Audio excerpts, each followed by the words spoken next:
5th in LA at the Commerce Casino and Hotel. I can say it right. I promise I can. We welcome back to the show the one and only AKIRA. Good morning. Good morning. It is morning because I came back to New York. I had some things I had to do, and it just made it even more convenient that I'm here with you guys.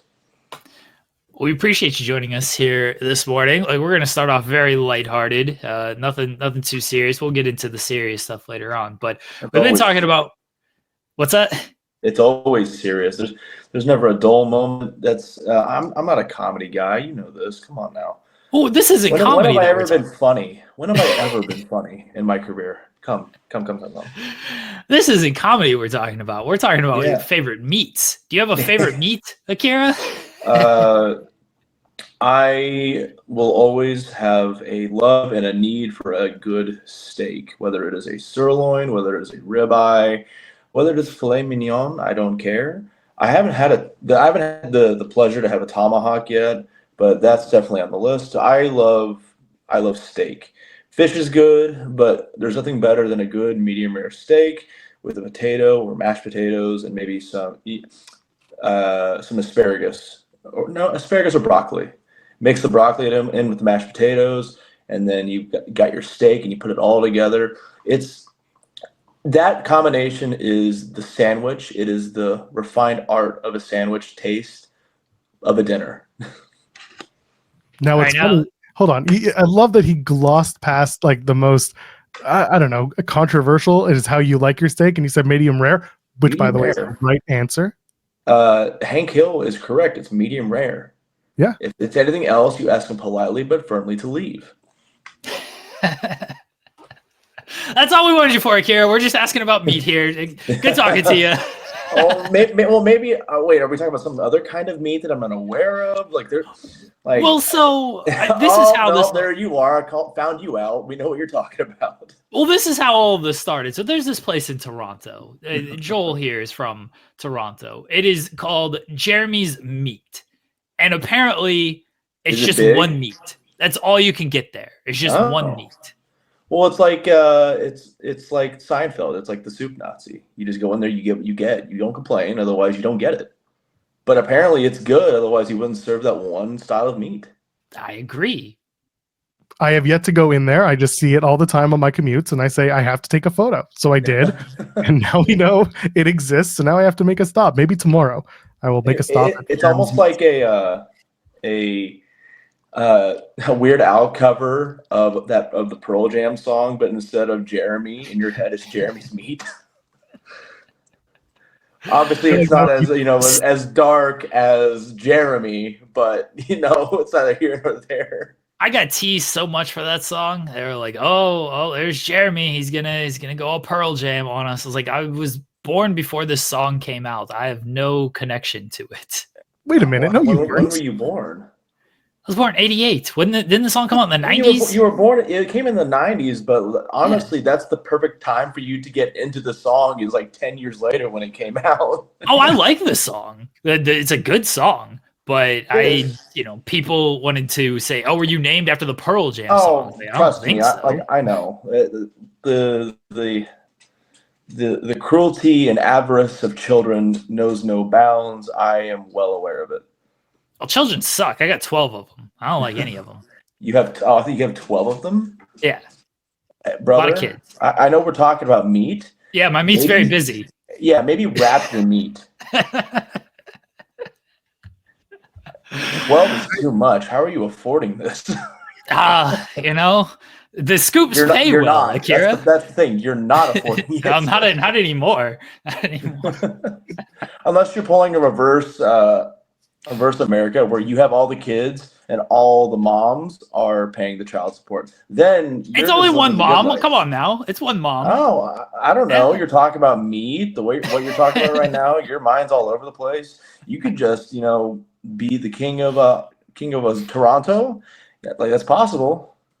Well, I got enough to field like an entire basketball team, bench and everything. So that's basically what I do is I sell them out to go play basketball.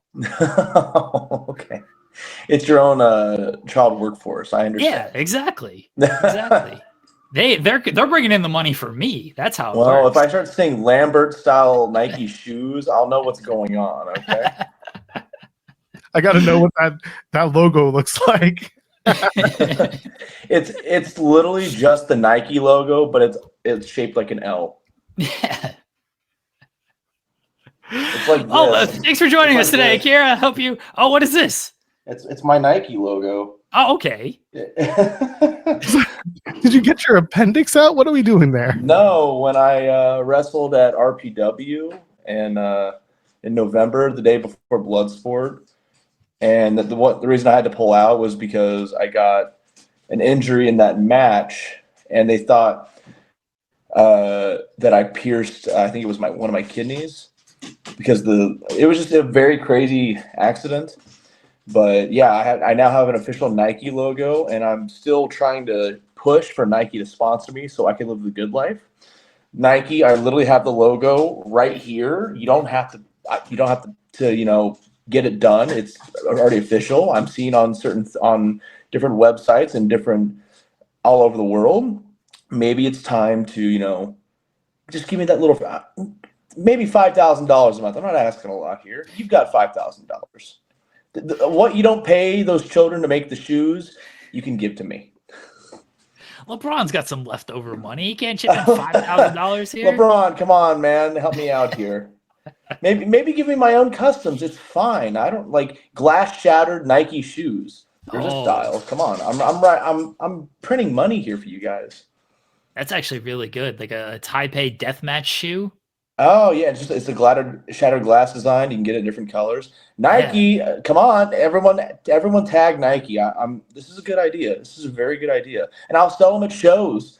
I'll be like Virgil, but I'll sit at a lone thing, and it'll say AKIRA, Nike, and I'll have boxes of shoes behind me. No more. They'll make those things for like $5. You sell them for $50. You split the profit there. No. You're good. They're gonna be so cool. And they're gonna be so nice. You sell them for $100, man. Come on, get it. I gotta up this. Fair, very fair. I like this idea. Well, we're gonna try to bring this to fruition. It'll be an article on Fightful, so we got a little bit of juice for some reason. No, please. I need more Fightful articles. I need more Fightful articles on my Big Japan stuff, on my MLW stuff. I need more articles. I need more advertising space for me, because I am very handsome. I'm very good looking, and I can just market anything that you want. I am very eloquent. Come now. Give me your money and let me make you money. Or steal your money, either or. Oh, we don't want to steal money. Oh, no, I will steal your money at this point. Okay. All right. I will aid and abet that stealing of money. Who am I kidding? Let's not get ourselves incriminated on this show, everybody. Come on. It's not incrimination. It's just all jokes. It's a prank, bro. It's a morning show. That's how we get away with most of our shtick. They're going to use this with much worse, okay? They're going to use this show in courts. I mean, they're using music in court. Take me to jail. Nowadays. At least I'll get a meal. I'll have a bed. And I don't have to pay for anything. You only do 2 days in jail as well. So no. Give me life. I'm done with. Well, then you only do 1 day in jail. No, I want life. I'm only gonna live 1 day. It's a Wire reference, AKIRA. Have you ever seen The Wire? Oh, no, I've never seen The Wire. You gotta watch The Wire. I've got a lot of other things I'm reading. Like right now, I'm not watching too much. Is that what you do on flights? Long flights to Japan? You a reader? I'm listening. Oh, I think his internet was cut. It happened. We got talking about reading, and the internet was like, no, not on my book. The flight, I've been having worse luck with Wi-Fi, where the planes doesn't work. Wait for it. Wait for it. You got to the punchline, and then the internet decided to do what it does. He said he's been having bad luck with Wi-Fi, and the Wi-Fi took that personal. Me, Norm is asking, is he at Kate's house? Oh, there we go. There we go. Yeah, so with the joke of the Wi-Fi, so being right there on all the flights, I've had like no Wi-Fi, and in Japan, the Wi-Fi is spotty. I have a SIM, but the great thing about being in Japan is like I'm so much more detached from my phone. I've come to many personal personal changes in my life where I'm not looking at my phone much anymore, other than posting stuff for business or that quick social media post. But I'm not getting any affirmation from it. I just retweet what I need to retweet. I'm reading a lot more. I'm just observing and enjoying life. And I will say the last 2 MLW shows, I could just tell people are looking at me more and more and more. They're like, you look like more weathered and tired. I'm like, well, I'm growing my brain, unfortunately, and it's an exacerbating experience. What are you reading? So I just finished a Meditations by Marcus Aurelius, a book on the philosophy of Stoicism, and I personally agree a lot with it. Maybe it's because it has an acclamation towards being kind of samurai-esque. The samurai are very stoic in their own way, and as always, that it kind of interlays within my name and my career and myself. But now I'm going to start reading. I'm going to get a couple different books while I'm here. Self-help, Japanese stuff, there's a bunch of different things. But I finally am picking up this book. It's called The Crooked Timber of Humanity by Isaiah Berlin, and I'm going to crack it open and see what it's about. I'm pushing towards new things, whether it's music, movies. I just saw the movie called The Brutalist. It's 3.5 hours long, but it's very, very, very good. I would just go watching it. It's about someone who does an architecture style called brutalism. Very good, but it's a lot. It's a lot when you sit down and the first thing it says is prologue, and you're like, oh, I saw it in Japan, so it has subtitles in Japanese, but I didn't know I just thought it was brutal. I didn't know what it was about until I sat down and it said prologue, and I was like, oh, this is one of those. It's going to be a long, long, long movie. And I brought 2 people to come watch it with me. I was like, hey, let's go see this movie. We sat down at 7. Then I looked at the ticket and it said finish 11:30 at night. And I was like, I'm sorry. It was very good. It's a very dense movie, but I'm trying to read and take in more dense subjects, whether it is music, books, I'm even looking into investing and things like that. I still like my games. I like my manga, my anime, all that stuff that everyone likes nowadays. But I've come to just realize I'm 31 going on 32, and I have a lot more of this world I want to take in and learn. And I'm done trying to just absorb safe, fun things that will keep my brain occupied because it's safe. I want to challenge myself as a human being. Same in wrestling. I'm going to start training with Daisuke Sekimoto. I asked him 2 days ago before I left to come back here, and it was funny because I said Sekimoto-san, please, I want to train and kind of become a mentee under you, and he basically just told me, I don't want to I don't want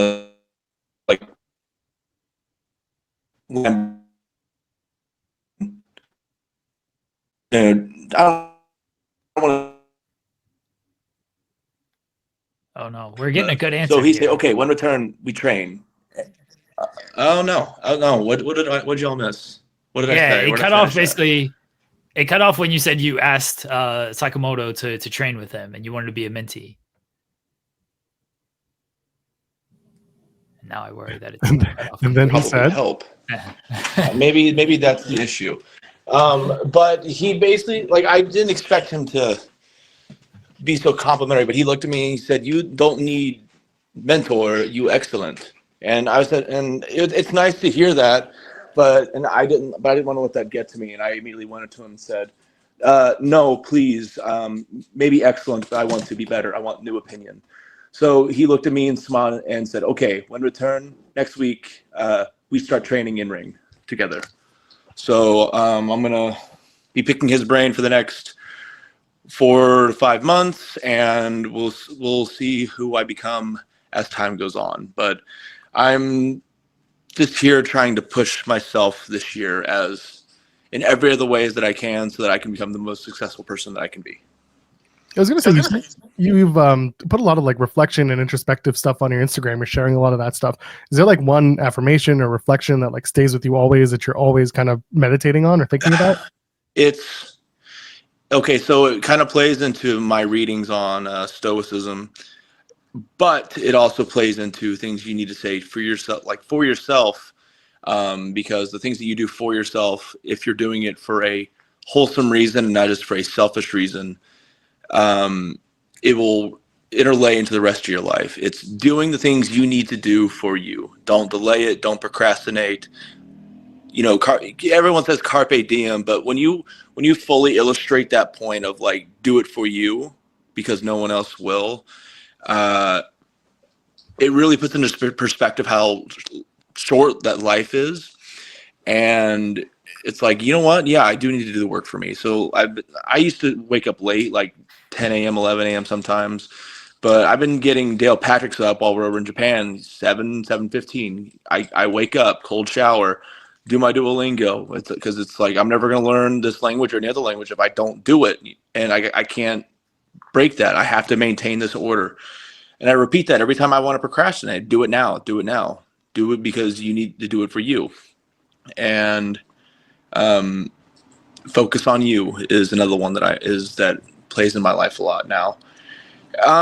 But generally, like that's the kind of the one that is interlays in my head, because when you finish the reading on meditations, it talks about death a lot and the coming to terms with death and the idea of fearing something that will come no matter what, and you don't know what lies on the other side is,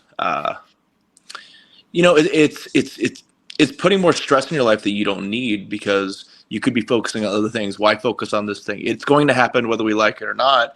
And, if you are religious like I am, you die and maybe there's something afterwards. And if there is, great.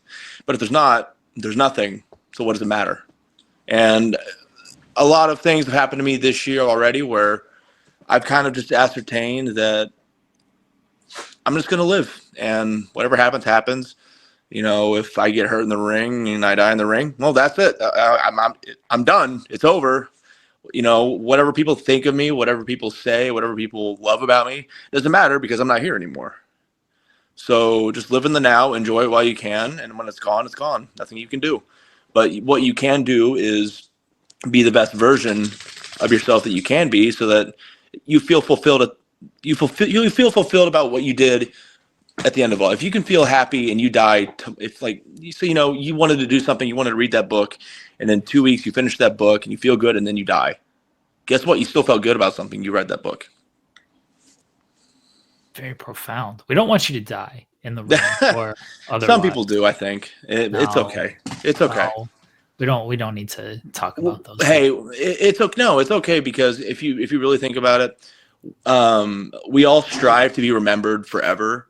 But generally, most people will be forgotten to the sands of time, and that's just part of it. But do what you can while you're here, because that's life. One thing you were doing is a lot of fluorescent light tube matches in Big Japan. Yeah.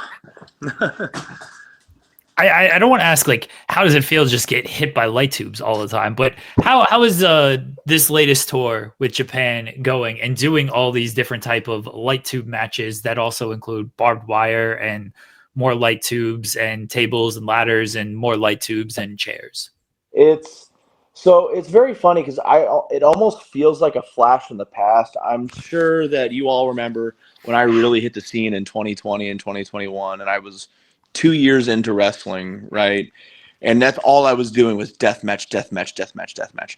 I guess what's great over there is that it's all the stuff, but I'm allowed to interplay my wrestling into it. And I've had a lot of people, especially this tour, I don't know, whatever happened to myself within this last year, my wrestling has changed, my philosophy, and as life happens, my vision on pro wrestling has changed.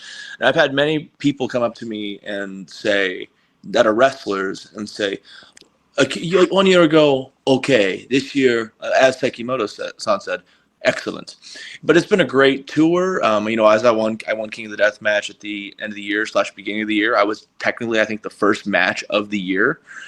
And I feel very fulfilled with what the fans are saying. It's not like I'm just a Gaijin that went over there and they kind of like me. I'm over there, and it's like when I'm here, it's AKIRA. Like, they're very behind me, 100%. A lot of the BJW fans want me to win the Deathmatch Heavy Championship. They say that I bring an energy and I'm bringing an eye to Big Japan, Dai Nippon, that is sorely missed and needed. And I even just like this right here, talking about it on Fightful is I think good for Big Japan. And I don't think anyone else brings this to the table. And I want Big Japan to be successful. I want them to be strong like they were in the mid-2000s and before COVID when they were drawing bigger crowds. I want people to get paid more. I want business to be good. And I firmly believe that I should be the next Deathmatch Heavyweight Champion. Is there a difference between a fluorescent light tubes and barbed wire board special deathmatch and the non-special edition, or was that just a lost in translation thing? No. I don't know what we're referencing here, but there's different stipulations of matches. Like, they have alpha death matches, different styles, and that's one thing I want to do. I don't want to be just fluorescent death matches. I'm very much over the fluorescent craze that everyone has been going through. It's a cope, and it's a cover for people's lack of an inability to wrestle, especially nowadays here in the United States. And I think what touches people the most in deathmatch wrestling is still the pro wrestling, and a lot of people use weapons and fluorescence to cover up what charisma that they don't have, which luckily I have an abundance of. We talked to Mads Kruger at the end of last year. Maybe it was early this year, and we talked about the gusset plate spot with you and him. Ow. And he said AKIRA might have been the one to pitch this. So were you the one to pitch this? I'm always the one to pitch it. The horrible things that happen to me, I'm always the one that pitches. And if I pitch something horrible to someone, I generally try to, take something just as equivalent so that we're even. I don't want to be a selfish player here, but one thing I admire about wrestlers like Terry Funk when they were in Japan was their ability to take punishment, and Kobashi and Misawa and all the greats, is that they would take punishment and get sympathy from the fans.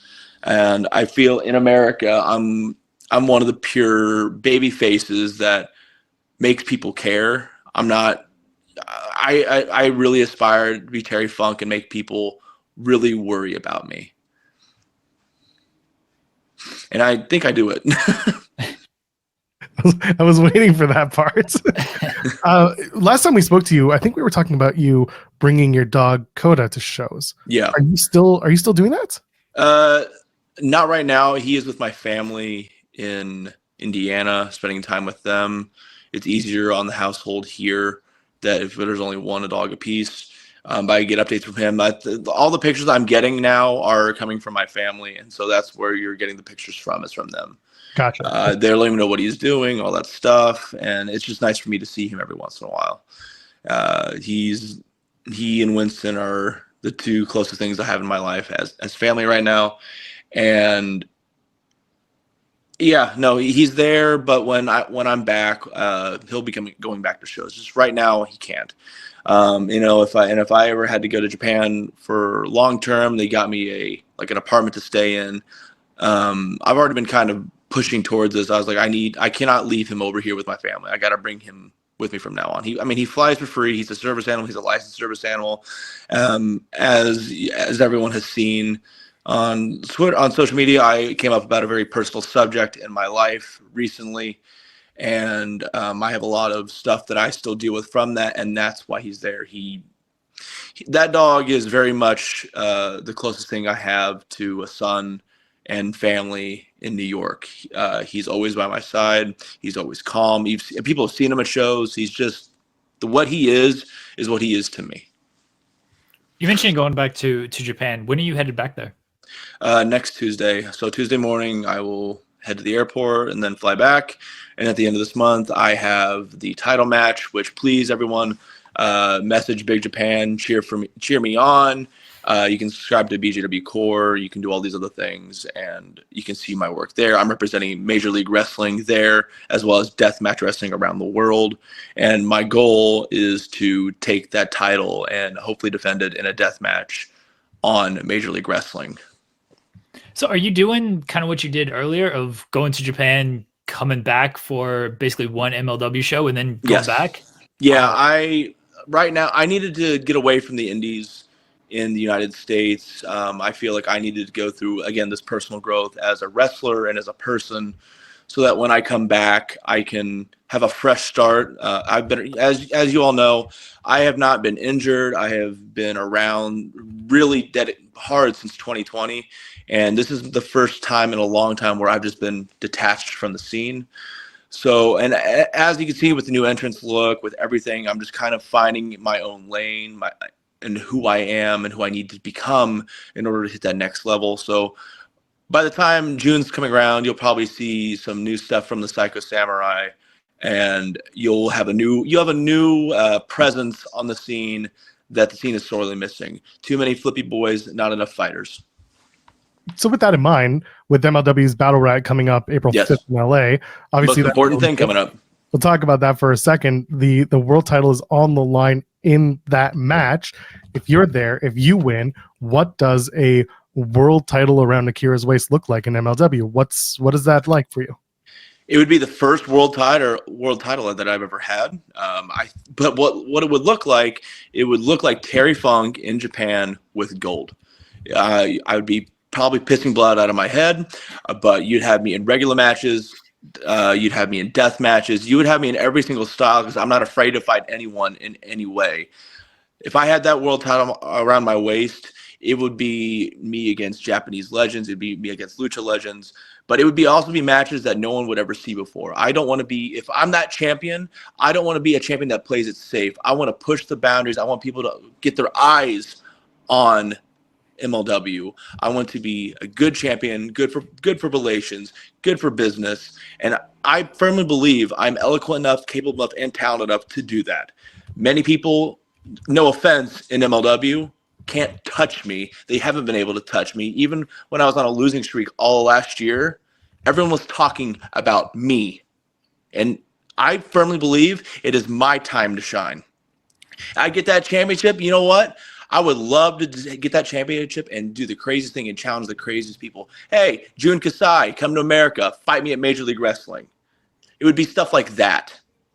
I want my rematches with Kenta. I want my rematches with Suzuki Minoru. I want to fight these people and win and change the perception around Major League Wrestling. I want to be that homegrown talent at Major League Wrestling that wins that thing and becomes that superstar.